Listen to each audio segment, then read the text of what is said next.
नमस्कार, मी Sunita बुरकुल cooking with Sunita बुरकुल या आपल्या युट्यूब चॅनलवर तुम्हा सगळ्यांचं खूप खूप स्वागत आहे। आज आहे ना मार्गशीर्ष महिन्यातला शेवटचा गुरुवार आहे, तर प्रत्येक जण काही ना काही गोडामध्ये बनवतो। आज आपण आहे ना मूग डाळीचा हलवा कसा बनवायचा ते बघणार आहोत। चला तर मग सुरुवात करू। हे बघा, आता आपण आहे ना एक कप आहे ना मुगाची डाळ घेतलेली आहे। ते आपल्याला भिजत नाही घालायची, फक्त धुवायची आहे आणि असं चाळणीवर निथळायला ठेवायची आहे।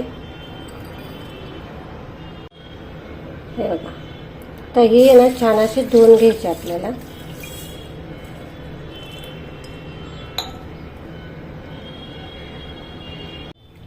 हे बघा, डाळ आहे ना 10 मिनिटासाठी पाणी निथळायला ठेवले होते मी। बघा किती छान मस्त निथळलंय पाणी। चला आता पुढे सुरुवात करू। तर बघा, इथे आपण ही 1 कप मूग डाळ घेतलेली मी, ते स्वच्छ धुतली आणि पाणी निथळायला ठेवून दिलं होतं। तर त्याच्यासाठी काय काय लागतं तेच दाखवते।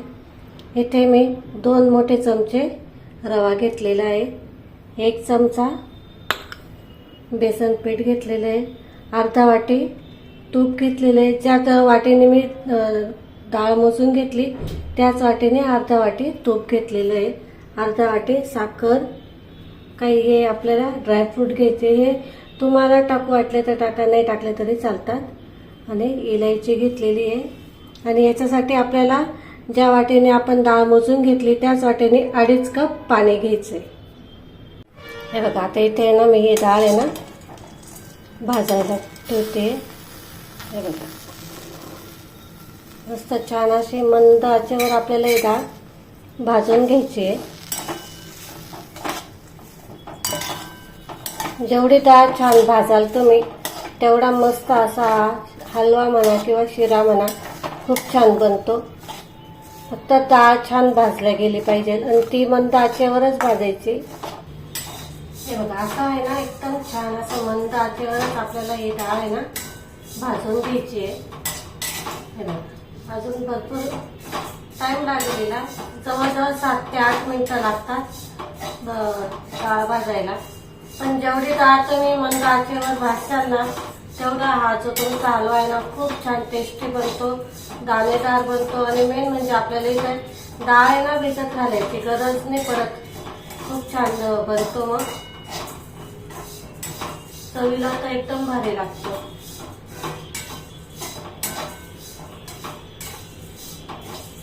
फक्त असं सतत हलवत राहायचं आहे, अजिबात हे करायचं नाही, सोडायचं नाहीये आपल्याला। हे नाही तर खाली आहे ना ते दाबून जाईल, मग डाळ बरोबर लागणार नाही, तुमचा हलवा कडवट होईल। मग त्याच्यामुळे ही मेहनत घ्यावं लागते एवढी।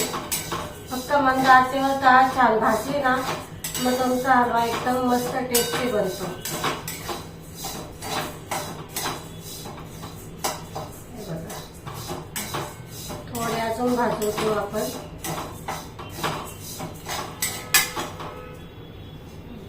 थोडी भाजू। हे बघा, छान अशी आता आपली इथं डाळ भाजून झालेली आहे। बघा, मस्त असं तडतड उडते आणि मेन म्हणजे हिचा आहे ना लगेच सुगंध येतो घरामध्ये, खूप छान। तेव्हा मग समजायची की आपली डाळ आहे ना छान अशी भाजल्या गेलेली आहे। बघा, कलर पण थोडा चेंज होतो, छान मस्त अशी भाजल्या गेलेली आहे। आता ही आहे ना मी एका चाळणीत काढून घेते। हे बघा, अशी एक चाळणी ठेवलेली आहे मी, त्याच्यावर ही डाळ काढून घ्यायची आपल्याला, म्हणजे मग पटकन थंड होईल। तर आपल्याला आहे ना गरम पाणी करून घ्यायचं आहे साखरेचं। बघा, इथे मी 2.5 वाटी पाणी घेते। ज्या वाटीने आपण डाळ मोजून घेतली त्याच वाटीने 2.5 वाटी पाणी घ्यायचं आहे। तुम्ही इथे पाण्याच्या ऐवजी दूध पण घेऊ शकता, दूध पण टाकू शकतात। 2.5 वाटी दूध घ्यायचं। बघा, बरोबर 2.5 वाटी पाणी घेतलेलं आहे। तर आपण याच्यामध्ये अर्धा वाटी साखर टाक। बघा, तर अर्धा वाटी साखर। हे फक्त आपल्याला साखर पगळेपर्यंत हे करून घ्यायचं आहे, याचा पाक वगैरे नाही करायचा आपल्याला। तर आपल्याला आहे ना केशर टाकायचं आहे। हे बघा मी कसा हातात घेतलंय, एवढंच केसर टाकायचं आपल्याला. 10-12 काड्या असतील. तुम्हाला आवडत असेल तर टाका, नसेल आवडत नाही टाकलं तरी चालेल. पण चव आहे ना एक नंबर येते याच्याने, मस्त टेस्ट येते, कलर पण छान येतो हलव्याला. असेल तर नक्की टाका तुम्ही पण. हे बघा आता आहे ना, ही डाळ आहे ना आपल्याला मिक्सरला रवा दळून घ्यायची आहे. जास्त बारीक नाही करायची, रवा दळून घ्यायची आहे. थोडी थोडी टाकते मी. हे बघा अशी ना रवा दळून घ्यायची, जास्त पावडर नाही करायची आपल्याला, अशी रवा दळून घ्यायची. हे बघा आता इथे आहे ना मी कढई ठेवलेली आहे. कढईमध्ये आपल्याला हे 2 चमचे आहेत ना मी तूप टाकते. अर्धा वाटीभर आपण तूप घेतलेलं होतं ना, त्यातलं पहिले आपण 2 चमचे टाकते ना. बघा थोडी मोठी साईज आहे चमच्याची.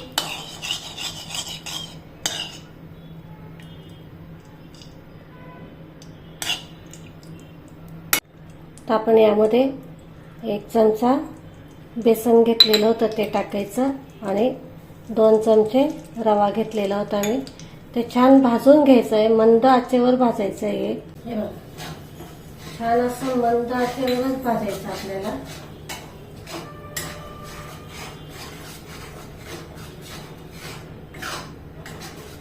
जेवढं तुम्ही हे हलवा आहे ना मंद आचेवर कराल ना तेवढा छान लागतो, खूप छान. आणि मस्त असा रवाळ पण होतो, असा चिकट होत नाही.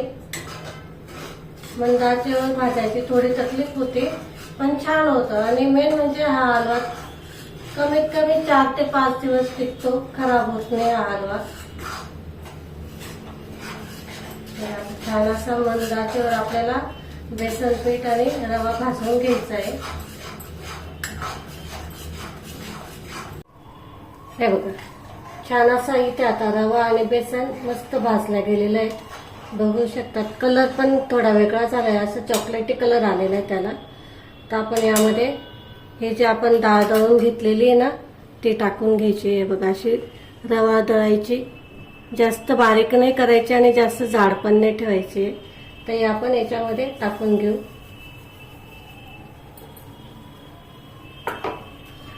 तर ही पण आपल्याला मस्त छान अशी मंद आचेवर भाजून घ्यायची आहे. हे बघा आता आहे ना खूपच असं कोरडं कोरडं वाटतंय ना, असं वाटतं की तूप नाहीच आहे. पण जशी जसं ही डाळ आहे ना भाजल्या जाईल ना तसं तसं याला तूप सुटल्या जाईल. खूप छान म्हणजे असं हे होतं, मग भाजल्या जाते मग छान अशी. पण सुरुवातीला अशी थोडी कोरडी वाटते, पण एक्स्ट्रा तूप नका घालू, अजून नंतर घालायचं आपल्याला. भाजत आली का मग आपोआप त्याला पाणी सुटतं, तूप सुटतं.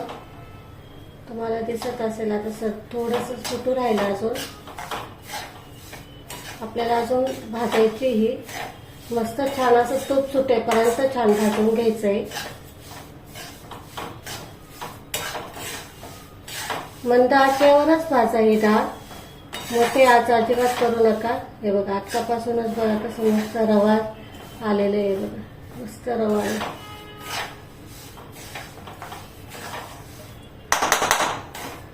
हे बघा थोडी आता ओलसर व्हायला लागलेली आहे. हे बघा दिसत असेल कडेकडेने ना मस्त छान असं तूप सुटायला चालू झालेलं आहे. तर आपल्याला याच्यावर अजून 1 चमचा तूप टाकायचं आहे. हे बघा पहिले आपण 2 चमचे टाकलेले होते, आता अजून 1 चमचा ऍड केलेला आहे. त्या हलव्याला आहे ना थोडं तूप जास्त लागतं, पण तेवढ्याच चवीला खूप टेस्टी पण लागतो. तर आपण आपल्याला असं मंद आचेवर मस्त भाजून घ्यायचं आहे. हे बघा किती छान मस्त आताच जाळीदार सुटलेला आहे बघा आपला हलवा. म्हणून आपण याच्यात पाणी पण नाही टाकलेलं आहे, पण तूप पण मस्त छान हे झालेलं आहे, सुटलेलं आहे. आता आपण याच्यामध्ये पाणी टाकू. हे बघा हे पाणी आपण गरम करून घेतलेलं होतं ना तेच टाकायचं आहे. थोडं थोडं करून टाकायचं. हे बघा असं थोडं थोडं करून टाकायचं.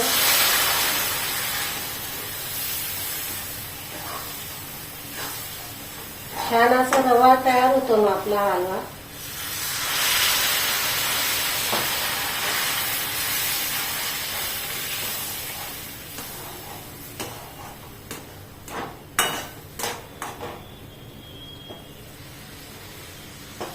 सगळं पाणी टाकते मी.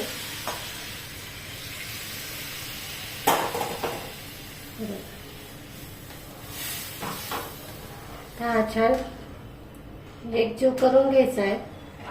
ज्या गाठी गोठळ्या झाल्या असेल ना त्या छान मोडून घ्यायच्या. आता हे बघा मस्त गाठी गोठळ्या मोडून घेतलेल्या आहे. आता हा बराच पातळ आहे. आपल्याला असाच मंद आचेवरच असा ढवळत पूर्ण छान आटवून घ्यायचा आहे. हा असं मिक्स करत राहायचा. मुगाची डाळ आहे ते पाणी बरोबर हे करून घेते, पिळून घेते सगळं पाणी वगैरे. आता थोडा घट्ट व्हायला लागलेला आहे.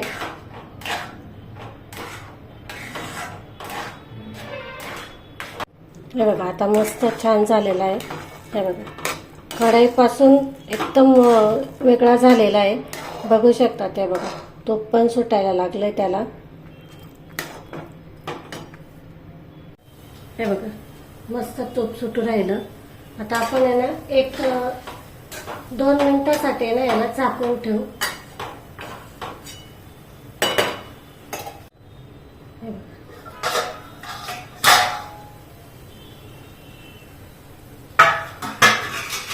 छान झाला मस्त तूप सुटलेलं आहे बघा. तुम्हाला जवळून दाखवते. हे बघा मस्त तूप सुटलेलं आहे. आता आपल्याला आहे ना एक्स्ट्रा स्टेप करायची याची. इथे मी हे इलायची पावडर टाकते. हे जे काजू बदाम आपण कापून घेतलेत ना हे टाकून घ्यायचे.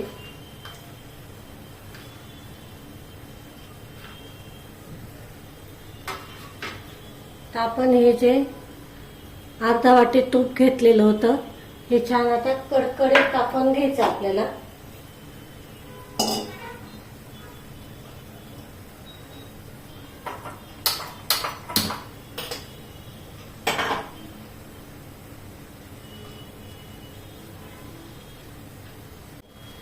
हे बघा इथे आपलं हे तूप छान कडकडीत तापल्या गेलेले आहे.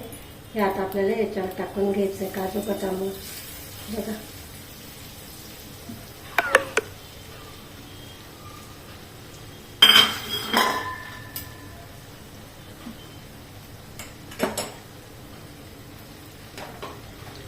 मस्त खूपच छान असा आपला हलवा बनवून तयार झालेला आहे. तुम्हाला वाटत असेल की तूप जास्त झालेलं आहे वगैरे, तर अजिबात नाही. हे बघा बघा किती छान मस्त झालेला आहे दाणेदार. हे बघा किती छान झाला आहे बघा.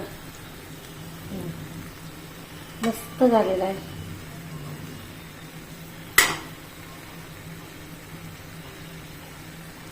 मस्त इथे आपला असा मूग डाळीचा हलवा बनवून तयार झालेला आहे. हे बघा छान असा मस्त दाणेदार झालेला आहे बरं का. हे बघा तुम्ही त्याचा कलर तर बघा, कलर किती छान आलेला आहे. फक्त भाजण्याची मेहनत असते याच्यामध्ये. छान असं भाजलं गेले ना तर मस्त छान असा आपला हलवा बनवून तयार होतो.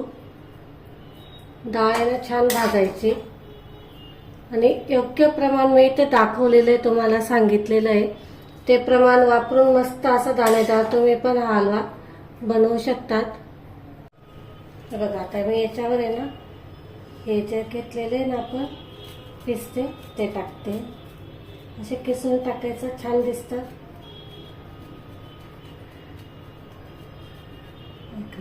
मस्त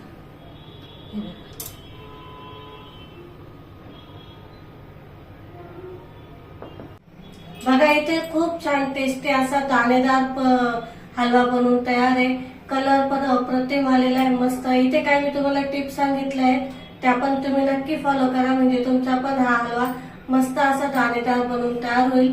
खूप छान टेस्टी लागतो आणि झटपट पण बनतो.